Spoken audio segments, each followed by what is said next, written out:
Hello friends, स्वागत है आपका डोडियास एकेडमी में। और आज की क्लास में हम थेवेनिन्स थ्योरम पर बेस्ड एक बहुत ही मजेदार प्रॉब्लम की बात करने वाले हैं। मेरे पास यहाँ पर एक प्रॉब्लम दे रखी है जिसमें हमें पर्टिकुलर 6 ओम रेजिस्टेंस में करंट को कैलकुलेट करना है with the help of Thevenin's theorem.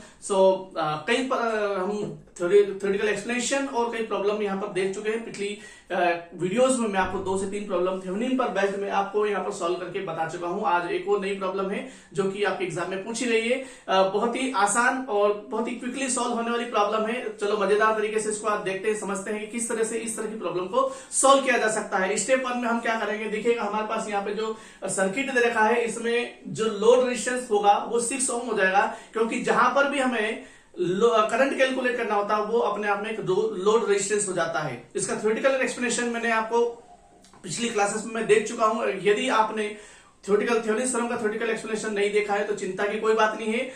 Thevenin's theorem का थ्योरेटिकल एक्सप्लेनेशन का वीडियो में इस वीडियो के डिस्क्रिप्शन बॉक्स में लिंक आपको प्रोवाइड कर दूंगा। ये न्यूमेरिकल ये प्रॉब्लम पूरी देखने के बाद आप उसको भी जाके चेकआउट कर सकते हैं। तो चलिए आते हैं इस वाली क्लास पर। और यहाँ पर हम यहाँ पर 6 ओम रेजिस्टेंस में हमको करंट कैलकुलेट करना है with the help of Thevenin's theorem.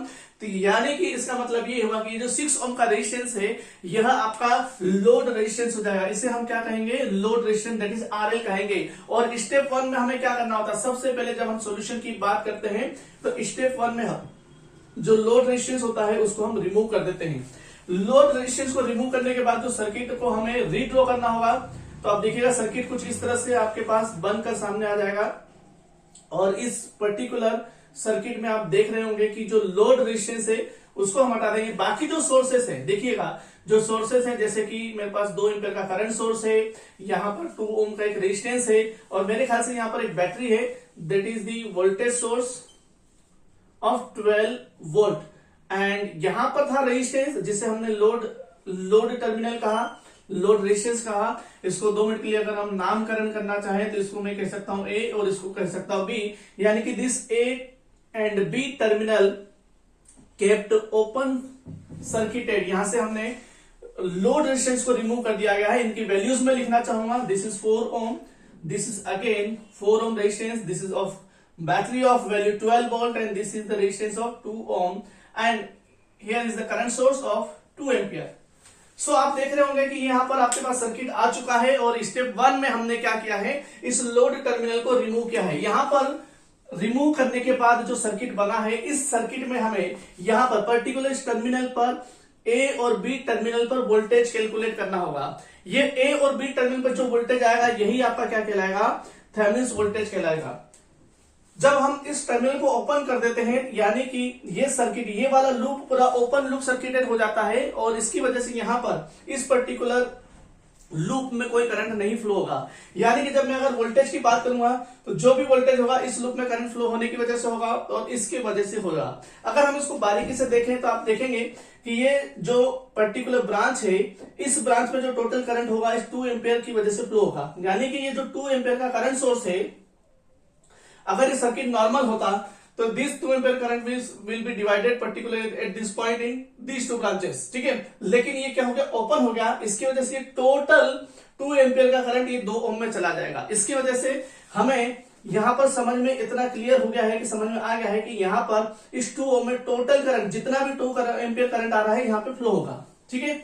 अगर ये सर्किट ऐसा होता है तो ये 2 एम्पियर करंट, कुछ करंट इधर जाता और कुछ करंट इधर जाता, 2 पार्ट में डिवाइड हो जाता। चूंकि ये टर्मिनल ओपन हो गया है तो पूरा की पूरा करंट इधर चला जाएगा।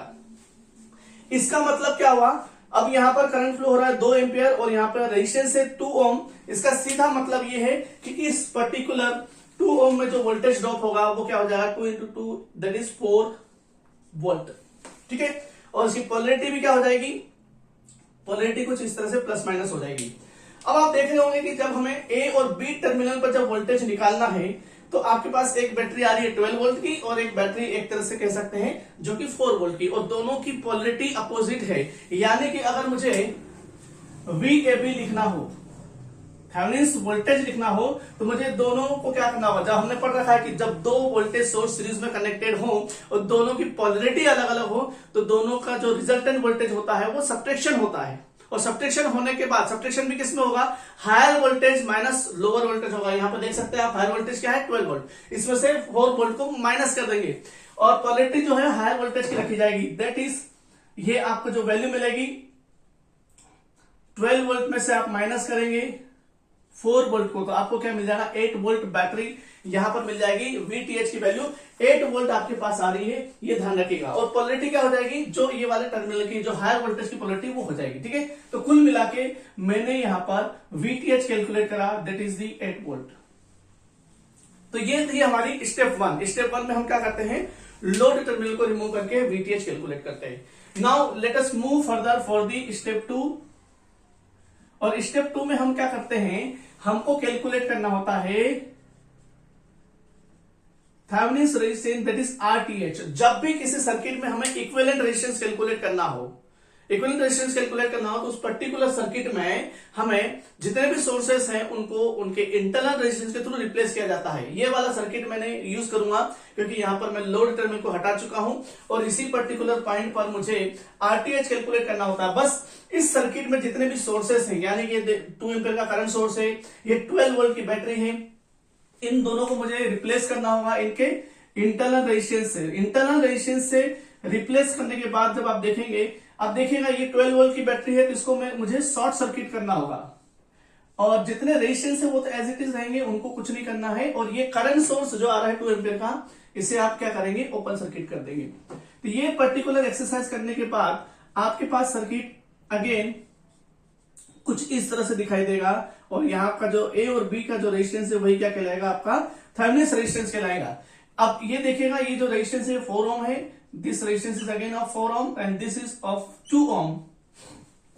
अब आप इसको बारीकी से एनालिसिस करेंगे और देखेंगे कि जब हमको इस A और B टर्मिनल पर रेजिस्टेंस कैलकुलेट करना है, तो आप देख सकते हैं ये वाला पॉइंट और ये वाला पॉइंट के बीच में कोई भी टर्मिनल कनेक्टेड नहीं है, यानी कि ये इटसेल्फ A है और जब इसको देखेंगे तो ये B हो जाएगा। यानी कि साइड में जो रेजिस्टेंस आपको दिखाई दे रहे हैं 4 और 4 ओम के, ये एक तरह से रिडंडेंट है, इनका कोई पर्टिकुलर यहाँ पे यूज नहीं है। ठीक है, और हम ये कह सकते हैं कि ये हमारी कैलकुलेशन का पार्ट नहीं होगा जब हमें कैलकुलेट करना होगा A और B टर्मिनल पर रेजिस्टेंस। जब हम A और B टर्मिनल पर रेजिस्टेंस कैलकुलेट कर रहे हैं, थेवेनिन्स रेजिस्टेंस कैलकुलेट कर रहे हैं, तो जो 4 ओम के 2 रेजिस्टेंस है ये इग्नोर किए जाएंगे, ये कैलकुलेशन का पार्ट नहीं होंगे। तो कुल मिला के A B टर्मिनल पर जो रेजिस्टेंस मुझे दिखाई दे रहा है वो केवल 2 ओम दिखाई दे रहा है, यानी कि resistance at the terminal A B, या फिर कह सकते हैं कि Thevenin's resistance will be equal to the 2 ohm. इसमें कोई कैलकुलेशन नहीं है, थोड़ा सा जो हमें बेसिक नॉलेज है उसका हमें इस्तेमाल करना है। तो कितनी आसानी से, कितने खूबसूरत तरीके से हमने VTH कैलकुलेट किया है और RTH कैलकुलेट किया है, बहुत आसानी से कैलकुलेट कर लिया। Now step 3, let us apply the Thevenin's theorem. जब हम थेवेनिन्स थ्योरम अप्लाई करेंगे, यहां पर हमारे पास बहुत ही सिंपल सा फार्मूला है, उसका हम इस्तेमाल करेंगे। So apply Thevenin's theorem. जब हम थेवेनिन्स थ्योरम अप्लाई कर रहे हैं तो देखिएगा मजेदार तरीके से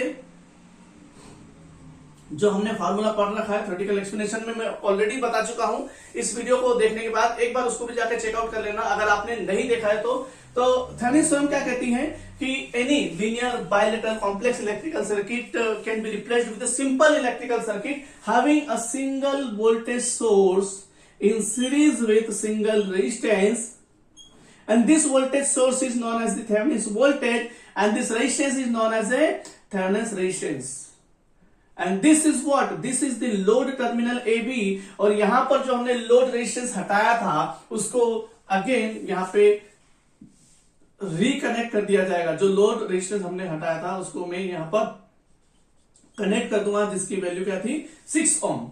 और RTH की वैल्यू हमने कैलकुलेट करी है 2 ओम एंड VTH की वैल्यू हमने कैलकुलेट करी है 8 volt. And with the simple formula I can figure out the load current IL which will be equal to the VTH divided by RTH plus RL।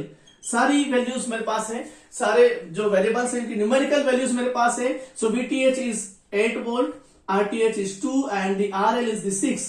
So 8 divided by 8, it will be the load current which is will be equal to the 1 ampere। तो बहुत simple सा और बहुत ही छोटा सा problem था हमारे पास और इस प्रॉब्लम को हमने थेवेनिन्स थ्योरम का इस्तेमाल करके सॉल्व किया है। जब भी हमारे पास कोई प्रॉब्लम आती है, कोई न्यूमेरिकल आता है जिसमें हमें थेवेनिन्स थ्योरम अप्लाई करना होता है, तो सबसे पहले स्टेप 1 में हमें लोड रेजिस्टेंस को हटा देना है। लोड रेजिस्टेंस को हटाने के बाद उसी टर्मिनल पर, लोड टर्मिनल पर भी ओपन होने के बाद वहां पर हमें इक्विवेलेंट वोल्टेज कैलकुलेट करना है। जो भी वोल्टेज आएगा उससे आप कह सकते हैं थेवेनिन्स वोल्टेज। याद रखिएगा, वोल्टेज कैलकुलेट करने के लिए बेसिक फंडामेंटल लॉज और थ्योरम्स का हम इस्तेमाल कर सकते हैं, जैसे कि current division theorem, voltage division theorem, KCL, केवल जो भी यहां पर अप्लाई हो सकता है उसको अप्लाई करके हमें बेसिकली वोल्टेज कैलकुलेट करना है।